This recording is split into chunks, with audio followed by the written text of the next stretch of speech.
Today on Clearing the Clutter Inside and Out, we are talking about common mistakes people make when organizing. Did you start an organizing project only to discover it would take longer than you thought? Are you about to begin an organizing project and would like to know some pitfalls to avoid? Have you tried organizing and haven't been able to figure out where you went wrong? Let's wrap up our month focusing on getting organized.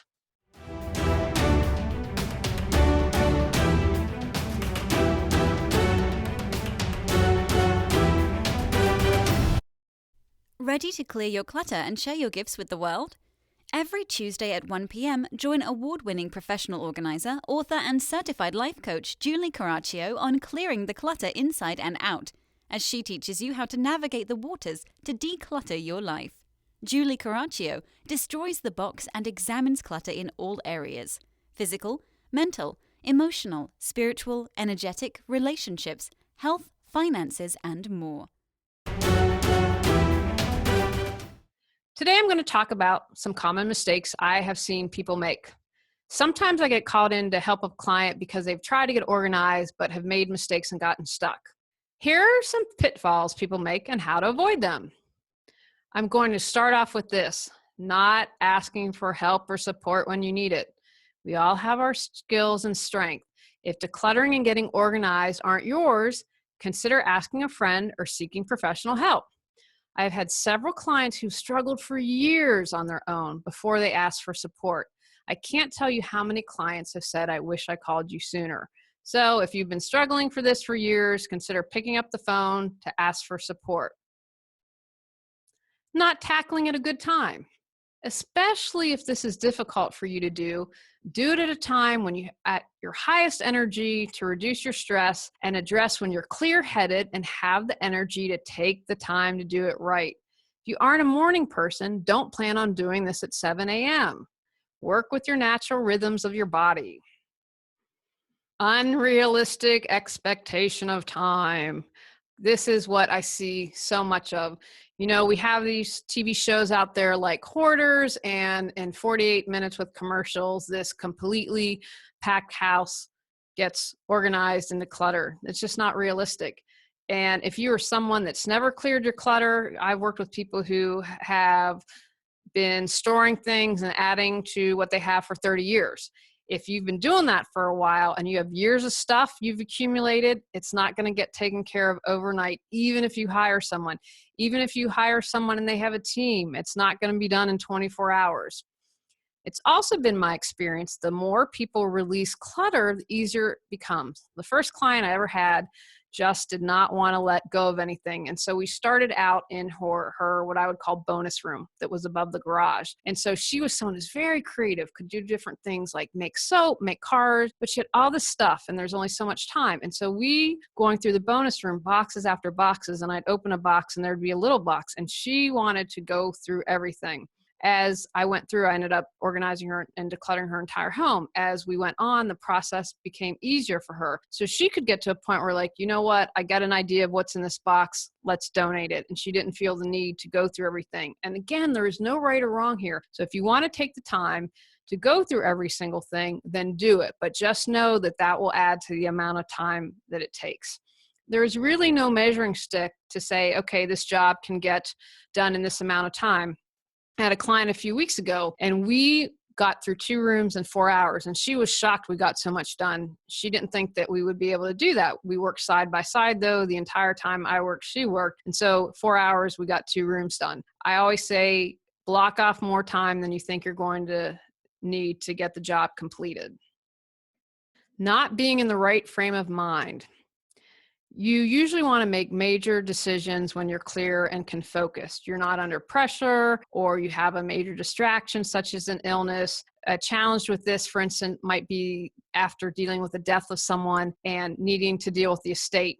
If you haven't done estate planning, I'd encourage you to do that. And the more you plan, the more it helps people. You know, my parents, I had a meeting with my brothers, and I had a meeting with my father and his attorney and accountant. And I'm grateful. It was really hard, to be honest. I was tearing up during the meeting and I was afraid I was going to burst into tears any second. But I have to tell you, I am so appreciative, because whenever that time comes, it's going to be difficult as it is, and there are about 1,000 things we aren't going to have to worry about because he's been very explicit on what needs to be done. We're not going to have to make major decisions when we're really upset. So that's just something I throw out there. Think about the future. You know what? I'll do a podcast episode on that at some point. So if you've just had a baby, you're getting divorced, there's a lot of pressure at work, that might not be the time for you to get organized. Organizing and releasing clutter is really, if you make decisions and start with that, it makes the process so much easier. So you're going to want to be in the best frame of mind when tackling this. Don't start the process if you're under a lot of stress.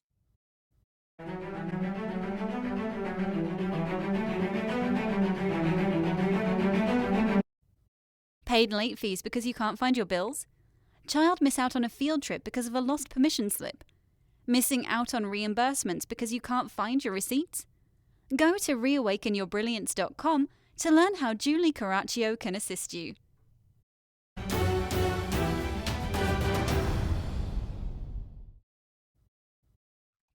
Trying to do too much at once.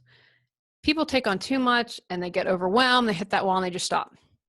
Make it manageable and chunk it down into easy steps. If it takes you a few months to do one room or one bookcase, that's okay as long as you keep moving forward. When I created my Declutter Your Life course, I made it very simple, easy to manageable steps. I didn't want this crammed in coursework where people would get overwhelmed. It was very basic, like, here's some information, let's take that action and move forward. I did that because I've seen so many people get overwhelmed. Purgomania. Have you ever gotten fed up with something and declare you're done with it and then you hastily do something or make a decision? Sometimes people will ruthlessly go through their stuff, but if they haven't sorted and they don't know what they are, they might toss something that they love. Or in a moment of frustration, they toss something they later regret. I had to once hastily leave an apartment and I threw out my journals. Now, in my growth process, I am okay with that. But for a long time afterwards, I was like, oh my gosh, you journal all the time. Why did you throw that out? And I really regretted it. But, now I'm like, I don't very rarely look at memories. I try to be very in the present moment. And my creativity is going towards writing my book. So I have finally come to peace with that. However, I know how frustrating and devastating that can be. So I'd encourage you, don't get in one of these purgomania things. I would have preferred that I was in a much calmer mind when I made that decision. Adopting tips from others, magazines, shows, books, instead of working with your natural habits and traits. Something I've seen a lot of clients and people do. If it works for Martha Stewart, it'll work for me. That's not necessarily true. It's very important to take into account your lifestyle and habits. I had a client that loved Martha, but she had a part-time business and was homeschooling. It was unrealistic for her to maintain everything that Martha did and recommended. And again, there's no right or wrong here. Don't spend more time judging or berating yourself. Just see how things work for you and look at your habits and make sure that your organizational systems fit into that. Not knowing your priorities. Whenever I teach an organizing class, or a lot of times it makes it into the Decluttering Your Life classes, it is much easier to declutter and get organized when you figure out what your priorities are and what is really important. Like, I'm really important. My family is the first thing, is my priority, followed by my business. And now within my business, what's really important is I've got books that need to get up on Amazon and need to get written. And so that is my priority when I'm not, along with the podcast and along with my clients. So other things that I might have been interested in doing for my business, they just can't do them right now. I don't have time for it. And I also learned, okay, I'm not a web expert. Let's farm out and have someone else do your website and do the upgrades that you needed. And that has taken a huge amount of relief for me. It's a priority, but I know that I can't do it, so I farmed it out. Thinking they might need it someday. How many of you have something you've had for 2, 3, 5, maybe even a decade or longer, and you've never used it? Trust you will get what you need when you need it. I'm going to say that again. This is really huge. If you can start to work with this, it's going to make a big difference. Trust you will get what you need when you need it, and trust that others will get what they need when they need it. Moving stuff around without really doing anything.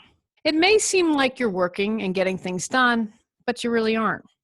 This is an opportunity to dig deeper if you can. Why are you just shuffling stuff around? Are you overwhelmed? Are you afraid? Are you unable to make decisions? Are you avoiding something? If you take the time to become aware of what's really going on, then you can work on that challenge. And then once you've completed that, it will be easier for you to get organized. Not measuring. Buying containers without measuring and knowing what and how much to store. And I talked about that in an earlier episode this month. I have learned from the husband, measure twice, cut once. I once had a potential client call me up and wanted to hire me to go out and get her a bunch of containers for her move without having ever met her or seen her place or where she was moving. Make sure to not forget your own home. I'm a big fan of repurposing, and you might have containers around the home. Check out last week's episode on repurposing. Take actions from today's podcast. Write down which common mistake you think might be a pitfall for you or your family. Whatever amount of time you're planning for a project, double that. If you take less time, you can enjoy something fun. Be clear on your priorities. This will really help you get organized because you will be able to focus on what's important. Next month, we're talking about spring and the time of renewal. Go out, clear the clutter to create the life you choose, deserve, and desire. Ready to live a more joyful and fulfilling life? Sign up for our newsletter at reawakenyourbrilliance.com and receive a free copy of 10 Steps to Clearing Clutter Inside and Out. If you enjoyed today's episode, please rate and review Clearing the Clutter Inside and Out. See you next Tuesday at 1 p.m.